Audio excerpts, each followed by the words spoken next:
दो मुस्लिम देश तुर्की और सीरिया, जिसके लिए प्रधानमंत्री मोदी ने मदद के सारे दरवाजे खोल दिए, लेकिन दूसरी तरफ पाकिस्तान जैसी नीयत वाला मुस्लिम देश, जिसकी हरकतों की वजह से मोदी पाकिस्तान के साथ नहीं खड़े हुए। पाकिस्तान में गरीबी, भुखमरी के हालात हैं, हर चीज की लूट मची है और अब तो हालात और खराब होने वाले हैं, क्योंकि कर्जा देने वाली IMF की टीम पाकिस्तान को ठेंगा दिखाकर वापस चली गई है। अब आखिर पाकिस्तान को कौन बचाएगा? हम हमारे पड़ोस के देशों का हाल देख रहे हैं कि वहां पर क्या हाल हुआ है। अनाप शनाप कर्ज लेकर के किस प्रकार के देशों को डुबो दिए गए। मोदी जानते हैं पाक के हालात क्या हैं, लेकिन आतंकिस्तान की कोई मदद को तैयार नहीं। दूसरी तरफ मोदी की दरिया दिली ऐसी है जो दुश्मन को भी दोस्त बना देती है। तुर्की की तस्वीरें देखने के बाद मोदी भावुक हो गए थे। तुर्की में आए विनाशकारी भूकंप पर हम सभी की दृष्टि लगी हुई है। भारत के 140 करोड़ लोगों की संवेदनाएं सभी भूकंप पीड़ितों के साथ है। भारत भूकंप पीड़ितों की हर संभव मदद के लिए तत्पर है। जब मोदी तुर्की और सीरिया की बुरे वक्त में मदद कर सकते हैं, तो पाकिस्तान अगर शराफत से रहता तो मोदी आज उसके साथ भी खड़े होते। और आइए अब मैं आपको बताने जा रहा हूं कैसे जिसे कर्जा देना था पाकिस्तान को, वो फ्लाइट लेकर उड़कर भाग गया है। अब कोई पैसा देने वाला नहीं बचा, खाली हाथ खड़ा है पाकिस्तान। देखिए जरा, आपको बताने जा रहा हूं हुआ क्या। देख रहे हैं आप, ये फ्लाइट निकल रही है जो टेक ऑफ कर रही है। ये IMF की फ्लाइट थी जो निकल गई, और शाहबाज देखिए वेटिंग रूम में इंतजार कर रहे हैं। एयरपोर्ट में वेटिंग रूम में इंतजार कर रहे हैं और फ्लाइट निकल गई IMF की। पाकिस्तान से 10 दिन बाद IMF की टीम लौट गई है, जिसने कर्जा देना था, इनको बचाना था। 10 दिनों से जारी बातचीत बेनतीजा रही है। IMF, आपको बताऊं, यूनाइटेड नेशन, संयुक्त राष्ट्र की एक वित्तीय एजेंसी है और सदस्य देशों को आर्थिक मदद देती है। पाकिस्तान भी UN का सदस्य है तो आर्थिक मदद दे सकती थी, लेकिन उसने भी मदद नहीं दी। पाकिस्तान का लोन अप्रूव किए बिना ही लौट गई है IMF की टीम। 57,000 करोड़ का बेल आउट पैकेज अटक गया है। IMF के साथ डील फाइनल नहीं कर पाया पाकिस्तान, जो होने वाली थी। डील अटकने पर पाकिस्तान अब अलग अलग बयान दे रहा है। वित्त सचिव कह रहे हैं कि सारे मामले सुलझा लिए गए, डील के पहले सभी मुद्दों पर सहमति बन गई है, लेकिन किन मुद्दों पर सहमति बनी है यह कोई नहीं जानता, न बता पा रहे हैं। पाकिस्तान के वित्त मंत्री इशहाक डार का बयान आया है। वो कह रहे हैं डील से पहले IMF ने एक मेमोरेंडम पकड़ा दिया है।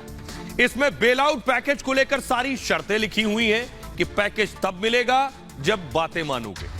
राजी होने के बाद ही पाकिस्तान को लोन मिलेगा, और पाकिस्तान राजी हुआ या नहीं इस पर कुछ नहीं बोल रहा।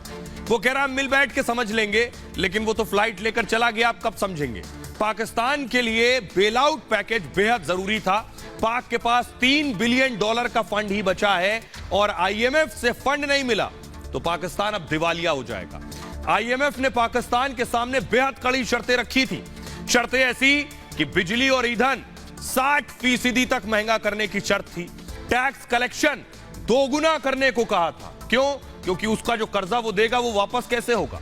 इससे पाकिस्तान में महंगाई 55% तक पहुंच जाएगी।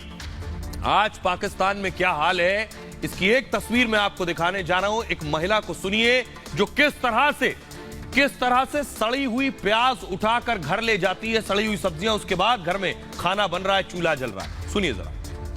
किराए पे हम लोग रहते हैं, खाने को कुछ नहीं है। अल्लाह गवाह इस बात का, इतने महंगे ये नीचे से उठाकर लेकर आ रही है। नीचे से उठाया? हाँ जी भाई, मैंने नीचे से उठाया कि मैं ये प्याज आपने नीचे से उठाया? हाँ जी, अल्लाह जानता है भाई। ये प्याज उठाया, ये 2-3 हरी मिर्ची कि मैं एक टाइम की हंडिया बना लूं अपने बच्चों के लिए।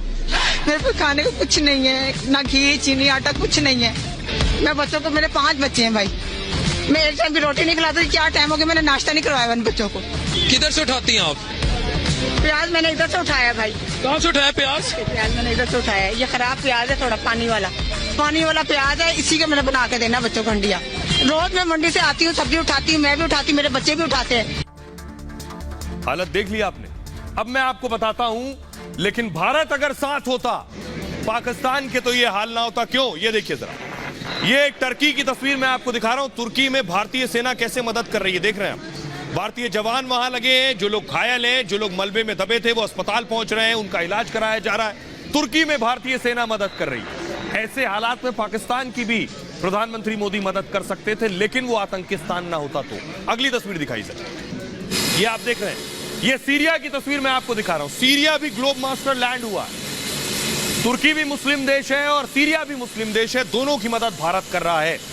अब मैं आपको दिखाता हूं कि पाकिस्तान को ठेंगा और कैसे सीरिया और तुर्की की मदद की जा रही है। यह देखकर पाकिस्तान भी जल रहा है। उसे भी एहसास हो रहा है कि आज भारत से दोस्ती रखी होती तो हमारा भी कुछ भला हो जाता। ये देखिए, शहबाज शरीफ किनारे खड़े, कोई पूछने वाला नहीं।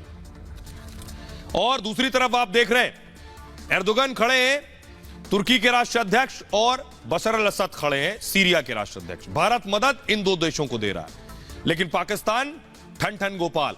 भूकंप से तबाही के बाद मदद को आगे आया है भारत। आपको बताऊं, तुर्की में बचाव और राहत कार्य में भारतीय सेना जुटी हुई है। राहत सामग्री, मोबाइल अस्पताल, विशेष बचाव दल वहां भेजा गया है।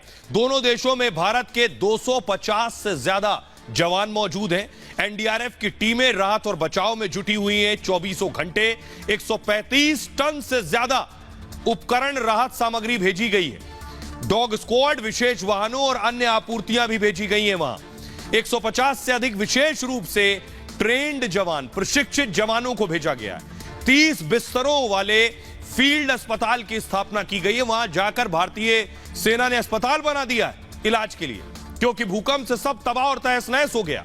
विदेश मंत्रालय के अधिकारियों की टीम यहां तैनात है। सीरिया में वायुसेना के C-130J विमान से मदद भेजी गई है। सीरिया में जीवन रक्षक दवाएं और उपकरण भी भेजे गए हैं। सीरिया में 6.5 टन राहत का सामान भेजा जा चुका है। सीरिया पर अमेरिका ने कुछ बैन भी लगा रखा है, उसके बावजूद भारत सीरिया की मदद कर रहा है, सब कुछ एक तरफ रखकर।